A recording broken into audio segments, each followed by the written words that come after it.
Assalamu alaikum everyone. I'm so glad you could join me today. My name is Hilal and I'm going to be reading a story to you. I'm going to read my story, Zaid in the Gigantic Cloud. It's about a young boy named Zaid who has a hard day after he finds out something he's been waiting for gets canceled. And I know a lot of us can relate to that right now because a lot of our stuff is getting canceled. A lot of us are having to stay home. So let's see how Zaid responds to the bad news and see how he makes it into something positive. Zaid in the Gigantic Cloud.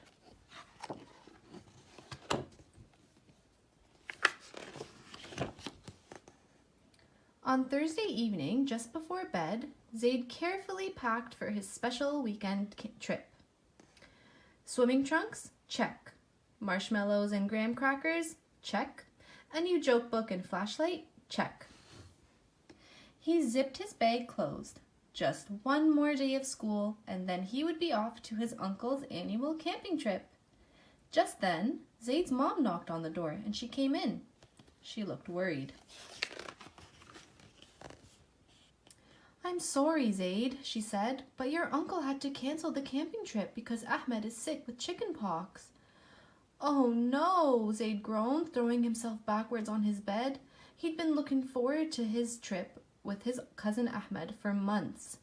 Zaid was so upset that he spent the night tossing and turning, barely getting any sleep. When Zaid got up the next morning, he was exhausted and still thinking about the canceled camping trip. He would miss splashing through the fresh, cold water of the lake. He wouldn't get to melt marshmallows over the fire until they were soft and gooey. There would be no laughing all night long with Ahmed in their very own tent. Why did Ahmed have to get the chicken pox anyway, thought Zaid. It wasn't fair. He kicked his packed camping bag into the corner of the room and dragged himself to the bathroom to get ready for school. As he was brushing his teeth, Zaid looked in the mirror and noticed something strange. There was a small gray cloud hovering over his head. He frowned and the cloud darkened. When it was time to go to school, Zaid waved goodbye to his mother and headed towards the bus stop. Yellow and orange leaves fell from the trees. The dried leaves made crackling sounds beneath his shoes. "Oh no," Zaid thought. "Soon it will be winter and I won't be able to play soccer outside." The bus came rumbling down the street to pick the students up from the bus stop. Zaid climbed onto the bus, but when he looked around to find a seat, he realized they were almost full. "Oh no, now I have to sit all the way in the back. It's too noisy and smelly at the back." The cloud above Zaid's head grew heavy. It brushed up against his hair now. After a bouncy bus ride, the bus finally arrived at school. Zaid hurried to get off, but the aisle of the bus filled up with kids, hustling and bustling, grabbing backpacks and lunch boxes and blocking the way. They were so slow. Zaid would have to wait. What if he was late? "Oh no," Zaid groaned. "My teacher doesn't like it when we're late." Zaid was the last one off the bus. He rushed through the halls and burst through the classroom door just as the bell rang. Zaid headed straight to his desk and slumped into his chair. The other kids looked at Zaid and whispered, "Why hadn't Zaid said hello?" And whoa, is that an enormous cloud? What was it doing there, hanging over Zaid's head? Mrs. Khan stood in front of the class and announced, "Good morning, class. Today you will get your book reports back so you can review them and make improvements for next time." Mrs. Khan made her way to Zaid's desk and placed the assignment in front of him with a smile. Zaid saw lots of corrections made with a bright red pen. He moaned as he covered his face. "Oh no, look at all the mistakes I made." The dark cloud rested on his shoulders and fogged up his ears. At lunchtime, Zaid zipped open his backpack to get his lunch, but his bag was empty. "Oh no, I forgot to grab my lunchbox from the kitchen counter." His teacher gave him a cold slice of pizza and a bruised apple from the staff room. He nibbled at the pizza slice, but the cheese was stiff. He bit into the apple, but it was too mushy. When the recess bell rang, Zaid ran to the end of the soccer field. He didn't feel like talking to anyone right now. He sat down on a patch of grass in a huff.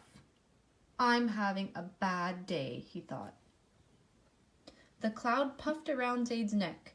It grew so heavy he could barely lift his head. Zaid felt a single drop of rain splat on the back of his neck. Oh, great! I can't believe it's raining! Ring went the school bell. What? Zaid thought. Recess is over already? Zaid stood up and yelled, I'm tired of this day. I'm finished. I'm done. He sat on the muddy ground, completely wet.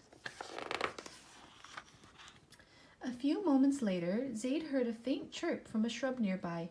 He glanced over and thought he saw small flapping wings. He inched closer and noticed a small brown wren fumbling around the base of the bushes. Why aren't you flying away? There was something shiny next to the bird, so Zaid gently pushed the leaves aside. Oh no, it was an empty soda can, and the poor wren's foot was stuck inside the small aluminum tab.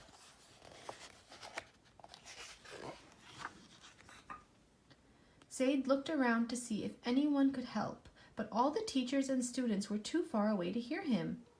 I'll have to do something about this myself, thought Zaid. He gently reached towards the wren. I won't hurt you. The frightened bird flapped its wings wildly as Zaid held it firmly in his hands. He slowly eased the wren's tiny foot out of the aluminum tab and opened his palm so the bird could fly. The wren looked at Zaid for a few moments, then chirped happily and flew away. Shrink, went the cloud. You're welcome, little guy.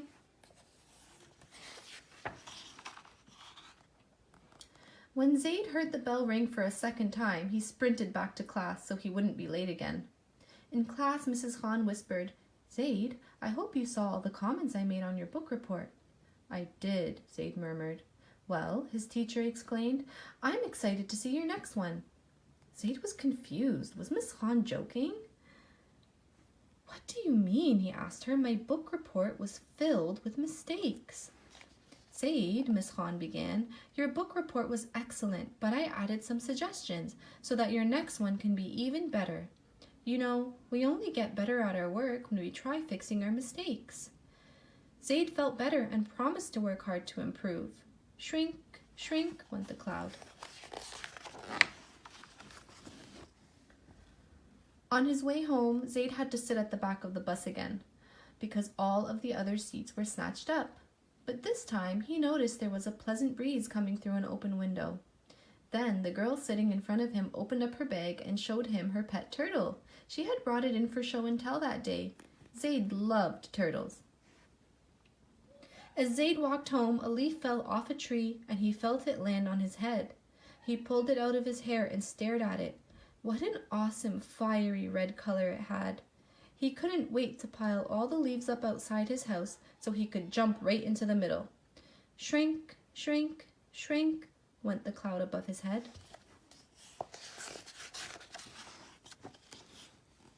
Zaid opened the door of his house and headed into the kitchen. His mom had unpacked his camping bag, and now she was putting all the s'mores ingredients back in the pantry. Just as Zaid was about to start thinking of the canceled camping trip, he looked at all the yummy ingredients, and a marvelous idea popped into his head. Mom, asked Zaid, I know we can't go camping tomorrow, but I was thinking, we could set up a tent in the backyard and still make s'mores over the stove. That sounds like a great idea, Zaid, she replied. And I want to send Ahmed a get well soon card. And you can see his cloud is shrinking. Pop, went the cloud. It disappeared. And he's writing a note to Ahmed. Dear Ahmed, I hope you get well soon. Your cousin, Zaid. That night, Zaid slowly drifted off to sleep, feeling grateful. Tomorrow, he decided, would be an awesome, sunny day. I have some discussion questions here for you guys to think about. So number 1, why did the cloud over Zaid's head appear, and why did it continue to grow? Number 2, when Zaid made some mistakes on his book report, he got a chance to learn and grow from them. Can you think of a time when you learned from a mistake you made? Another one is to list 2 adjectives used to describe the cloud over Zaid's head. So you can go back in the book and find 2 adjectives that Zaid used to describe the cloud. Number 4, if Zaid was your friend and you noticed he was having a bad day, what would you say or do to cheer him up? And when did Zaid feel that his day was taking a turn for the better? And Assalamu alaikum everyone. I'm so glad you could join me today. My name